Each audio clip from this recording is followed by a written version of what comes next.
Market recap for Thursday, the 9th of July 2026.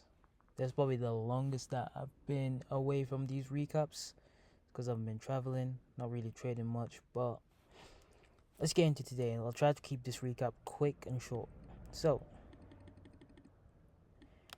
just looking at the 1 minute, right? In terms of structure and what we've done overnight, we have left our previous daily high. We have left our AM high, AM low, and previous daily low, lunch low, PM low, and right here is our Asia low, and also our London low right there is the only low that has been taken by our initial liquidity, and then we have our initial liquidity. So normally when we set up something like this, we normally open up and just start dumping down. However, if we don't do that, there is another model where we would go up, which means the day is bullish, right? If the day is bullish, we would go up. However, we would make everybody chase, and then we would get our 930 low, right? I'm gonna explain this in like the high time frame first. Right, so let's get to the daily, and let me just sort this out real quick. Right, so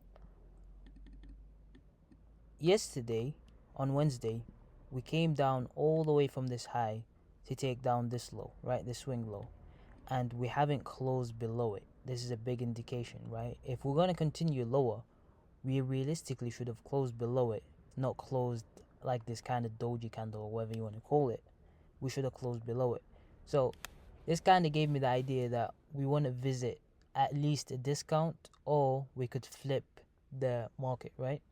So if we're not going to go to our previous daily low, and we have already taken previous daily high, right?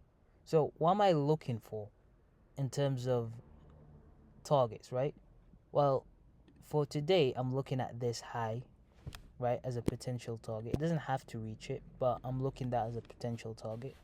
And my main target is the midpoint of this volume imbalance, right? Because if we close below it, then we could still be bearish. But the fact that we closed above this midpoint, I'm looking for higher prices, right? Even though I want it to be bearish. Last line of defense, I'm looking at this BISI right here on the daily, which we literally closed just slightly above it. But if you include the volume imbalance, we haven't really closed above it yet. So if tomorrow closes outside this volume imbalance, then I'm looking for a definite bearish price action later. However, right now it's still a 50-50. Right? So that's what I'm looking at for the daily. In terms of the 4 hour, I have this CB, right? Let's say that we would be bearish today. We should respect the CB. That's why I have it highlighted, right? And that's all we need from the 4 hour. In terms of the 1 hour, we can see that we have this BISI as a discount, right? That we could use to go higher.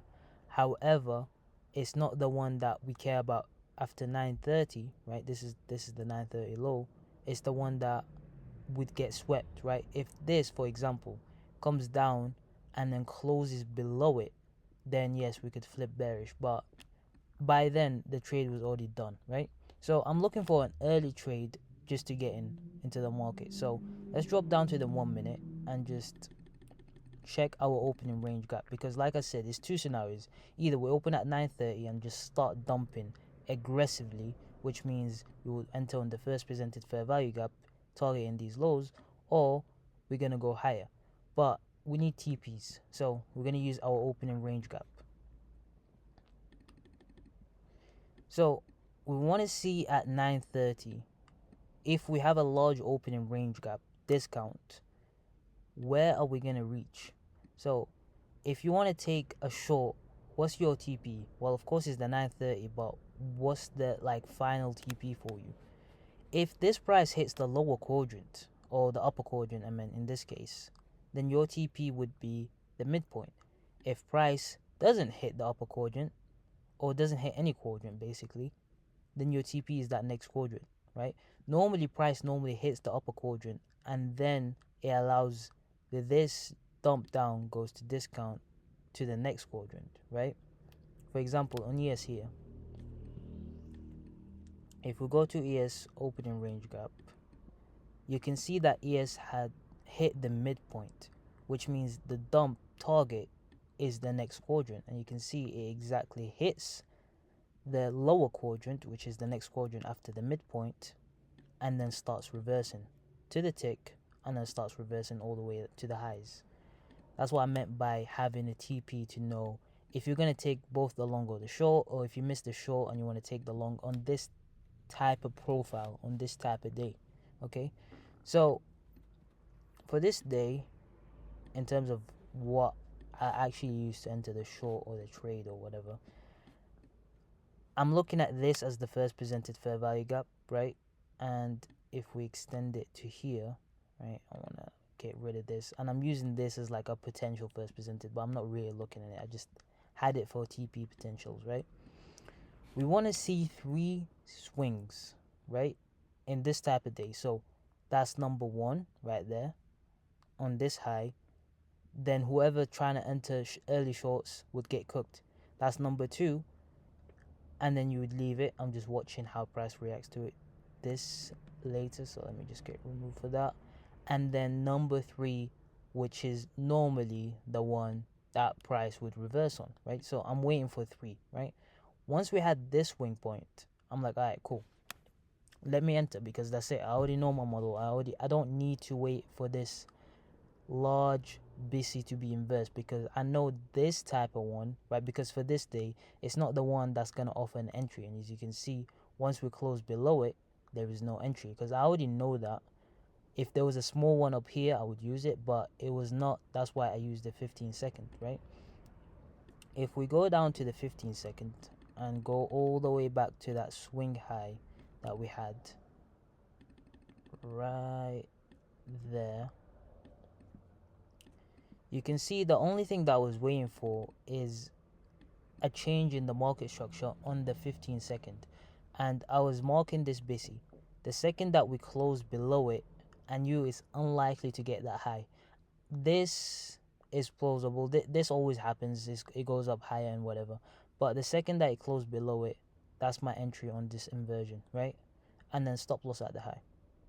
It gets close to the stop loss, but I know it's unlikely to get to it, right? And even if I get stopped out, I would have re-entered, coming back down, right? Because it wasn't a crazy amount of risk. The stop loss was literally 25 points. It's nothing. You're literally talking about 25 points to, where's the entry? Right there. 25 points to 240 points almost when you hit the quadrants. So it doesn't mean much. There's not really, it's not really that much of a risk, and that's about it. That's literally the only things that I used for today, right? Once I knew that we closed above this, right? This is the 4-hour CB, right?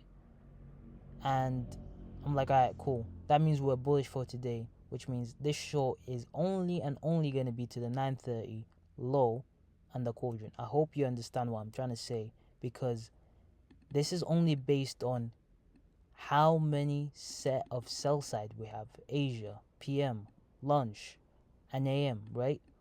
We have an initial liquidity. We have 5 sets sell side that technically we should go to, but if the market is really bullish, it's only going to go to 1. And in a scenario where it does this, leaves the initial sell side, that one is going to be 930. So that's all to this model, I guess. And then you could catch the long, right? The long would literally be something quick, right? You don't have to wait for confirmation. It would not be another sweep or like resweep. You don't need to wait for confirmations. Why? Because they're setting up all these early people, right, to take it down against them. And once that is done, you'll see, boom, this inversion fair value gap, you instantly take it and just let it go for the highs if that's your ideal play, if you want the long. But I don't like the long because it takes too much time. I'd rather just take the short because it's just faster, right? And yeah, that's it for today. I would be looking for longs tomorrow potentially. I'm not too sure. It just depends on how we open and how New York looks like. But yeah, that's the market recap. Let me just quickly check on ES, and because ES, what it might do, it might sweep all these highs, right? It might sweep this high. And then if we want to still be bearish, we could be bearish. If we want to be long, it depends on the displacement. If we have displacement going back to all-time high. But other than that, that's really all you need to know. It's also a Friday, so I don't care about trading it yet. So it is what it is. Anyway, this is the market recap. Peace out.